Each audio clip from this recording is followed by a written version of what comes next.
Tutorial of the decile for group data. Decile are those values that divide the total frequency into 10 equals part. Formula: D sub k equals LB plus the quantity of k times n over 10 minus CF sub B over F sub D sub k times I. So, ang meaning nito is ito. Yung LB is lower boundary of the D sub k class or decile class. Yung N is total frequency. Yung CF sub B is cumulative frequency of any class before decile class. Yung F sub D sub k is frequency of the decile class. I is size of the class internal. K is decile where n equal 1, 2, 3, and 9. Example: calculate the third and the seventh of the scores of 50 students. Ang given natin dito is class interval and frequency. So, paano natin nakuha ang boundaries? 46 minus 0.5 is equal 45.5. 41 minus 0.5 is equal 40.5. 36 minus 0.5 equals 35.5. 31 minus 0.5 equals 30.5. 26 minus 0.5, 25 is equals 25.5. 21 minus 0.5 is equals 20.5. So, dito naman tayo sa list that cumulative frequency, itong column na to. So, paano nga na natin ito nakuha? Yung 6 ipa-plus mo lang sa 12 equals 18. Yung plus 9, 27. Plus 11, 38. Plus 8, 46. Plus 4, 50.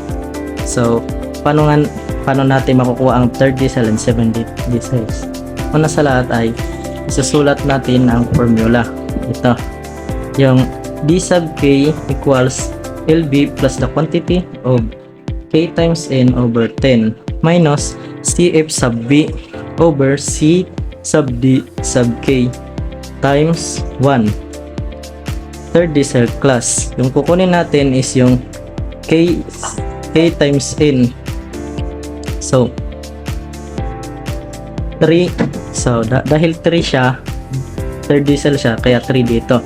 And 50 is 50 student, kaya 3 times 50 equals 150. Divide 10 is equals 15. So kukuha tayo dito ng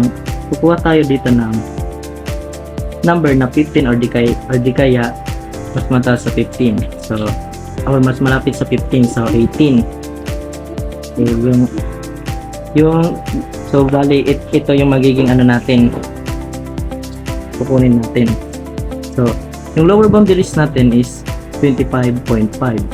Yung CF sub D natin is 26. Yung F sub D sub K natin is 12. Yung I natin is 5. So third decile equals 25.5 plus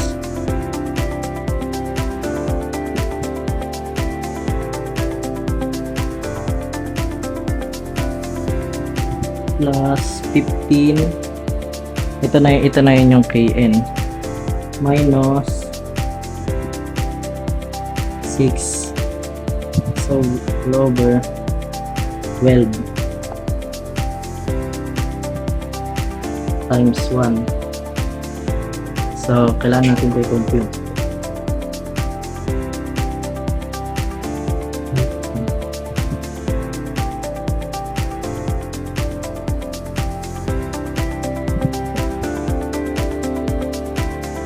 Minus 6 over 9. 9 divided by 12 over 0.725 and times 5 is over times 5. I mean times, sorry, is equal to 3.75. Okay. So this one equals 25.5 plus 3.75 is equal 25.5 plus 3.75 equals B minus 29.25. So ito na yun yung third decile natin.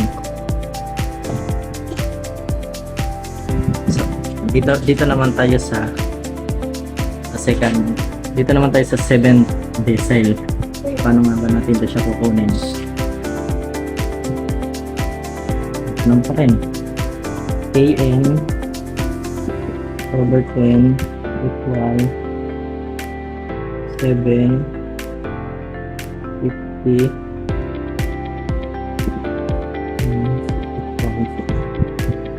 7 times 50 equals 350. Divide 10 is equals 35. So 35.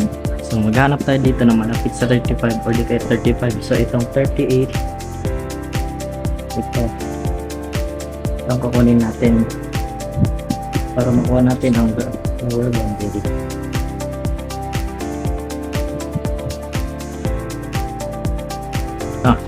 Kaya ang lower boundary natin is 35.5.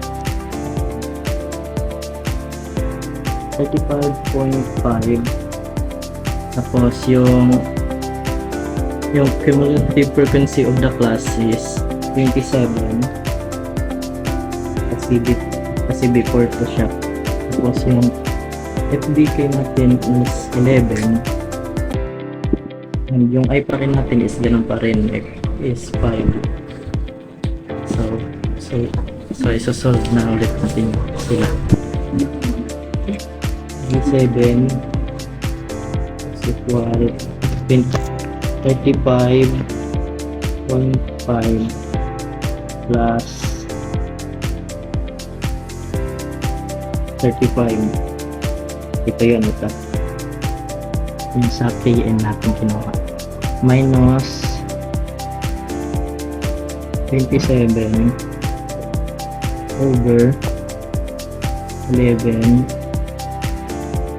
times 5. So solve ulit natin yan. 35 minus 27 equals 8 divide 11 times sandali, tagot ulit 35 minus 27 divide 11 times 5. So magiging equal nito ay 3.63. Kaya magiging 7 decile over equal pala, 35.5 plus 3.63. Kaya ang magiging sagot dito is 7 decile equals, wait, plus natin 35.5 plus 3.63 equals 39.13. Ito na ang 7th decile. And that's it. 30% of the data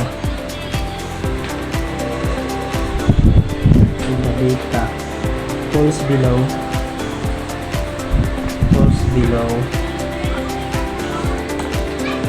29.25. Then 70% of the data falls to